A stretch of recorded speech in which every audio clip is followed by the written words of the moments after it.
show, I don't know, I guess a concert last night.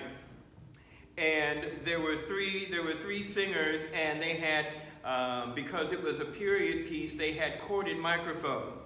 And one of the singers was about to cross the stage, but was unable to because another one of the singers was standing on his microphone cord. Inadvertently, I'm sure. Because he didn't know what he was standing on. Sometimes I wonder if we, as the Church of Jesus Christ, know what we are standing on. The bride could not move because the photographer was standing on her train. The singer could not move because one of his partners was standing on his mic cord. Sometimes we find ourselves immobilized because I believe, or it is certainly my opinion, and of course it's up for debate, that we as the Church of Jesus Christ today do not understand that upon which we are standing. The Apostle Paul says today of himself that Jesus Christ appeared to him, and this may have caused you some question. He says, and last, because he talks about all that Jesus appeared to. Cephas first, we heard Sister Bunny say this. Cephas, who you know is Peter, okay?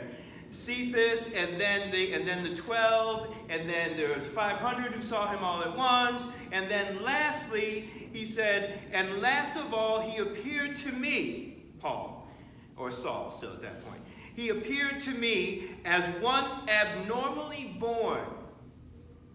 As one abnormally born. And you may wonder, did he have some sort of deformity or something? That's not what he's talking about. What he's talking about is the fact that he was not one of the original 12. He was not born into that ministry after 3 years of walking with Jesus and listening to his teaching. That would be the natural or the normal birth of the apostle. And he was not that way. He was called in rather shocking fashion by Christ himself, knocking him off his horse, taking his sight. So Jesus appeared to him, the persecutor of the Church of Jesus Christ. Persecutor, not prosecutor. A prosecutor deals with someone who has committed a crime. The only crime that the followers of Jesus Christ committed was that they followed Jesus Christ. And he persecuted them. Talk about abnormally born. So not only did he not walk with Jesus for 3 years, not only did he not share in the ministry and see the miracles and see the signs and witness the care and the love of Christ for those 3 years, he was on the exact other side.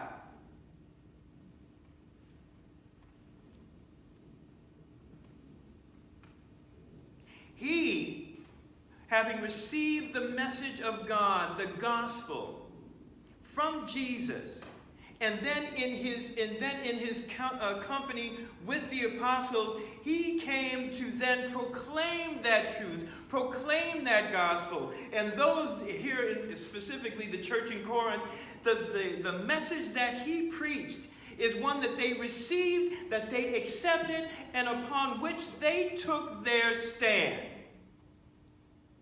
Because they can, because it is the rock of our salvation. It is the rock of truth. And they can put their feet and their full weight on it. And it is that gospel, that good news upon which they stand. Even though it was given to them by a former persecutor of the church. How ironic it is. But see, God does that. God does that. You know, he uses those people and those things that are least common, least expected, least logical. Peter. Poor Peter. We were just talking about this. Peter in the gospel this morning. Peter and his partners had been out all night. All night fishing. You know why they were out at night, right? Because that's when you fish. At night. In the daytime, the fish stay low. Okay? At night, they come closer to the surface. So that's when they were able to cast their nets out and they scoop up these fish. It's hard work. It is manual labor, but it's smart work. See, they could have gone out all day and done all of this stuff, but see, they were professionals. They knew what they were doing. This is their livelihood. This is how they made money. These weren't some guys off the street. They knew what they were doing, and so they did everything. Don't you think after they cast that net a couple of times during the night that they said, all right, let's think about this now. Okay, we've cast the net out a couple of times. Nothing. Maybe we're not doing something right. And so they did everything that they knew to do, and they still came up empty.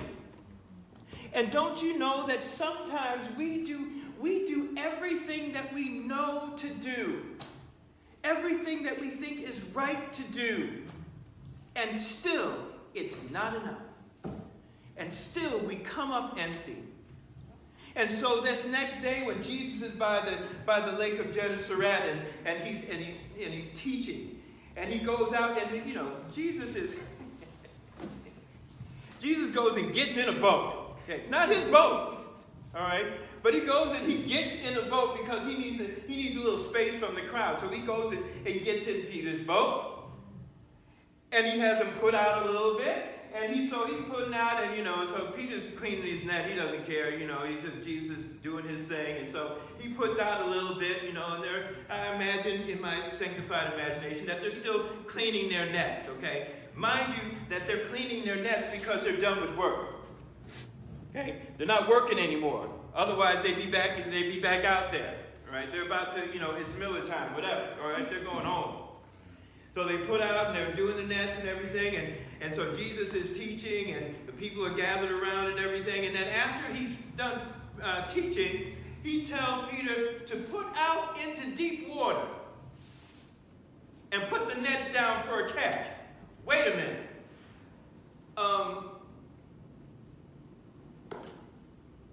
Lord, you know what?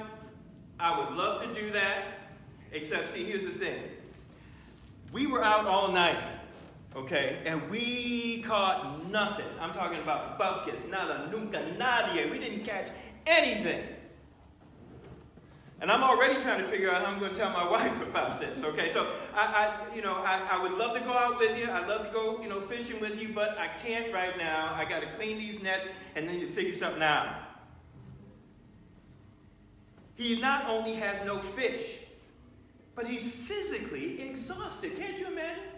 After a night of fishing, and especially if you're fishing and failing, he is physically, mentally, emotionally exhausted. And Jesus says, well, let's go out there a little bit in deep water and put the nets down for a catch. Man. Now, Peter's got to be thinking, okay, he's a carpenter. He ain't no fisherman. He don't know what's going on, and he wants us to go out in the daytime. First of all, okay, I don't come in your father's workshop and tell you how to make a cabinet, and you're going to come over here and tell me how to fish? I know how to fish. I have done everything that I know how to do. But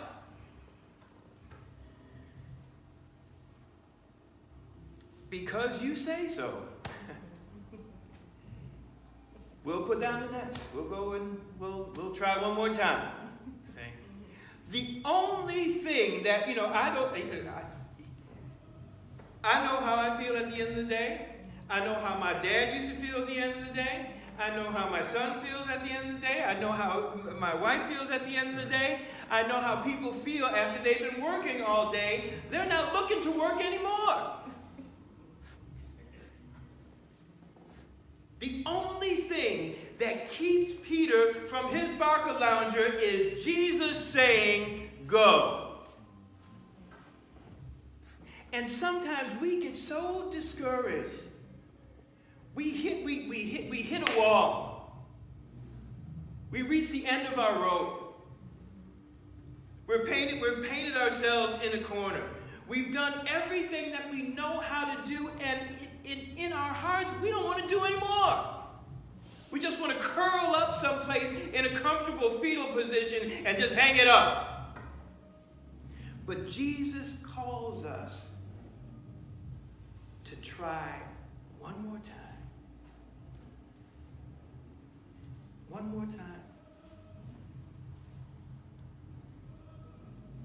And when we try one more time, that's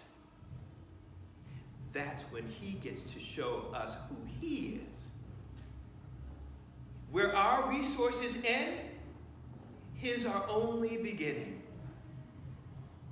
And in the face of this miraculous catch of fish, both Peter and his partner's boat are about to be swamped because of all these fish that Jesus has put in the net. And in the face of this incredible blessing, Peter falls down at the knees of Jesus and says, Lord, go away from me. No, I can't. Lord, I am a sinful man. You ever get something that was just too good, that's too good, you didn't want to take it? He said, go away from me, Lord. I am a sinful man. Just like Isaiah said. He said, I am ruined. I think it's the King James that says, I am undone. Those things that tie me up and that buckle me in and that snap me together, all of that in the face of the grace of God comes undone. Lord, I am ruined. I am undone. Go away from me, Lord. I am not worthy of what you are trying to do for me right now.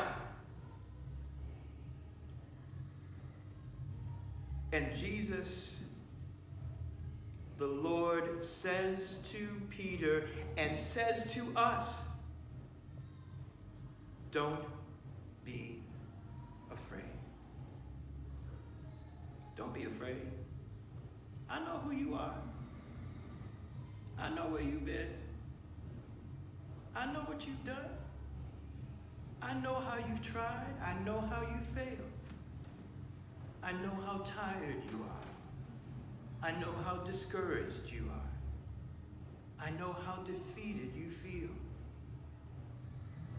But don't worry, because I have something yet for you to do. So he's calling us.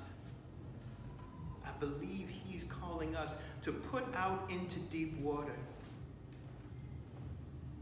and cast the nets. Lord knows the seas have not been completely drained of fish. Like my dad used to say, but for different circumstances, there are plenty of fish in the sea. And these are the harvests of the Lord. And he is calling us today, as tired as we are, as discouraged as we are, as defeated as we feel, he is calling us to put out into deep water one more time and give one more effort and see, just see what he will do.